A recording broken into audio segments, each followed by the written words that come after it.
हम बात करेंगे एलेंबिक फार्मा की। 1907 में वडोदरा से लगभग टिंचर्स और अल्कोहल बनाने से शुरुआत हुई है कंपनी की, और कंपनी का नाम लीडिंग फार्मा कंपनियों की लिस्ट में भी शुमार है। और कंपनी जो है इंडिया फॉर्मुलेशन, इंटरनेशनल जेनरिक्स और एक्टिव फार्मास्यूटिकल्स इंग्रेडिएंट्स और यानी एपीआईज़ को अगर हम देखें तो पूरी दुनिया में इसकी धाक है। कंपनी की पहली तिमाही के नतीजे और आगे की योजनाओं पर बात करने के लिए एलेंबिक फार्मा के CFO RK बहेटी मेरे साथ जुड़ गए हैं। बहेटी साहब, स्वागत है आपका हमारी इस पेशकश में। और चलिए, यहाँ पर जो शुरुआत है, US रेवेन्यू काफ़ी हाई पर रिकॉर्ड हुआ है, डबल डिजिट ग्रोथ है अगर हम क्वार्टर एंड क्वार्टर देखें तो। किस तरह का सपोर्ट आपको यहाँ पर मिला है ग्रोथ से, और किस तरह से आगे इस वॉल्यूम को आप बरकरार रखना चाहते हैं? प्राइस इरोजन जो होता हुआ देखा Q1 में, इसके बाद अब आने वाली तिमाहियों को लेकर क्या आपकी उम्मीदें हैं?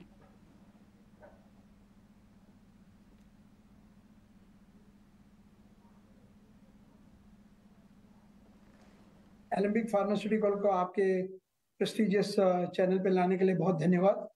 अगर आपकी इजाज़त हो तो मैं एक संक्षेप में इस तिमाही के बता दूं और फिर मैं ज़्यादा स्ट्रेटेजिक और लॉन्ग टर्म प्रश्न का जवाब दूंगा।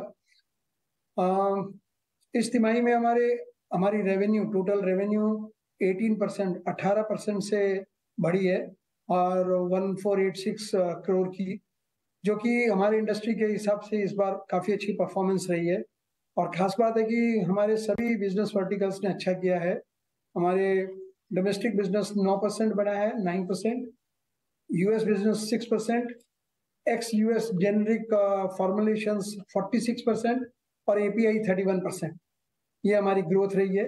एबिटा मार्जिन में भी इम्प्रूवमेंट हुआ है और एबिटा मार्जिन करीब 210 करोड़ का है, जो कि last year non exceptional item के पहले बिना उनको कंसिडर किए करीब 67% बढ़ा है।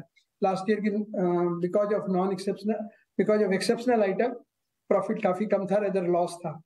तो लेकिन कंपेरेबल बेसिस पे भी 67 बढ़ा है। EPS में भी सुधार हुआ है।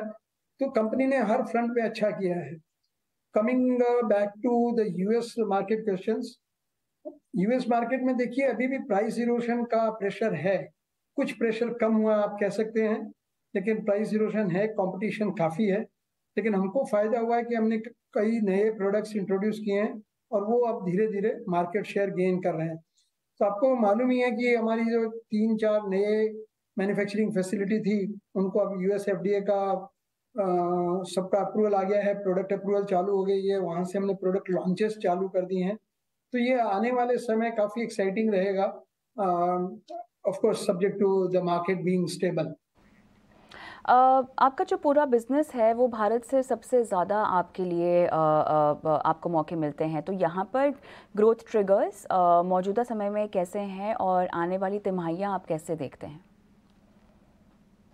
जी, मैंने पहले भी कहा था आप ही के चैनल पे कि हम मार्केट बीटिंग ग्रोथ का हमारा टारगेट है और वो हमें अभी तक विश्वास है कि हम वैसा कर पाएंगे। Q1 एक्चुअली डोमेस्टिक मार्केट में थोड़ा सुस्त रहा, क्योंकि मॉनसून करीब करीब देश में सभी जगह लेट हुआ। लेट होने के बाद उन्होंने रिकवर की। तो up to June monsoon was very weak, July only it picked up. तो फार्मा का डोमेस्टिक का मार्केट की ग्रोथ कुछ 5-6% रही, हमने 9% की। और आने वाले समय में आई होप कि देखिए, दो चीज बहुत फैक्टर करती है हमारे, एक मॉनसून और उसके ऊपर सारी डिमांड जनरेट होती है, और दूसरा GDP ग्रोथ। अगर आप ग्रो कर रहे हैं, अगर आपकी प्रॉस्पेरिटी बढ़ रही है, अगर डिस्पोजेबल इनकम ज्यादा है, तो लोग अपनी दवाइयों पे और अपने स्वास्थ्य पे ज्यादा खर्च करेंगे। तो अभी दोनों फैक्टर फेवरेबल है। तो मैं सोचता हूँ आने वाले समय में फार्मा इंडस्ट्री भी और एलेंबिक फार्मा भी दोनों अच्छा प्रदर्शन करेंगे। यहाँ पर अगर हम ग्रॉस GM की बात करें तो यहाँ पर इम्प्रूवमेंट लगभग दिखाई दी है 3% की। एबिटा मार्जिन्स डिक्लाइन हुए हैं लगभग 2% के आसपास। क्या क्या फैक्टर्स और ट्रिगर आप इसके पीछे गिना पाएंगे, और नंबर्स आने वाली तिमाहियों में आपने क्या टारगेट्स रखे हैं? नहीं, बिल्कुल आपका ऑब्जर्वेशन सही है, लेकिन एक बात मैं आपको बता दूं कि इस बार Q1 में हमारे चारों फैसिलिटीज के जो टोटल एक्सपेंस हैं वो हमने प्रॉफिट एंड लॉस अकाउंट में चार्ज ऑफ किए हैं एक्सपेंस, जबकि पिछले साल Q1 में हमारी ये फैसिलिटीज कमर्शलाइज नहीं हुई थी, तो इन पे जो खर्चे थे वो हम सब कैपिटलाइज करते थे CWIP के हिसाब से। तो ये आप ऐसा समझिए कि 60 करोड़ रुपया, जो कि करीब अपना 4.5-5% होता है टर्नओवर का, वो एक्सपेंस एक्स्ट्रा आया है और उसके बावजूद हमने मार्जिन अच्छा मेंटेन किया है। आने वाले समय में जैसा ट्रैक्शन हमारा मार्जिन, हमारी बाकी कॉस्ट और ओवरहेड्स करीब करीब कंसिस्टेंट है। हमारे जो मार्जिन का डिटरमाइनिंग फैक्टर है वो है कि सेल्स में और US मार्केट में पर्टिकुलरली प्राइसिंग में हमको क्या इम्पैक्ट आता है। अगर वो अच्छी रही, स्टेबल रही, तो मार्जिन इंप्रूवमेंट में हम काफ़ी उम्मीदवार हैं। R&D एक्सपेंडिचर अगर हम देखें तो लगभग 8% रहा है रेवेन्यू का। कुछ एरियाज जहां पर आप निवेश कर रहे हैं मौजूदा समय में, और किस तरह की प्रोडक्ट लॉन्चेस आने वाली तिमाहियों में शेड्यूल्ड है, कुछ अगर बड़ी अनाउंसमेंट है जिसकी उम्मीद की जा सकती है, कुछ बताएंगे? जी, हमारे करीब अगर सब अप्रूवल समय पे आई तो हम लोग करीब 20 प्रोडक्ट US में लॉन्च करेंगे इस साल में, पूरे साल में, जिसमें 6 या 7 हमने ऑलरेडी लॉन्च कर दिए, बाकी 13-14 और लॉन्च होंगे। Launch is also dependent on market condition. First, our approval, we get approvals on schedule, approval of products, and then the competitive scenario and cost scenario.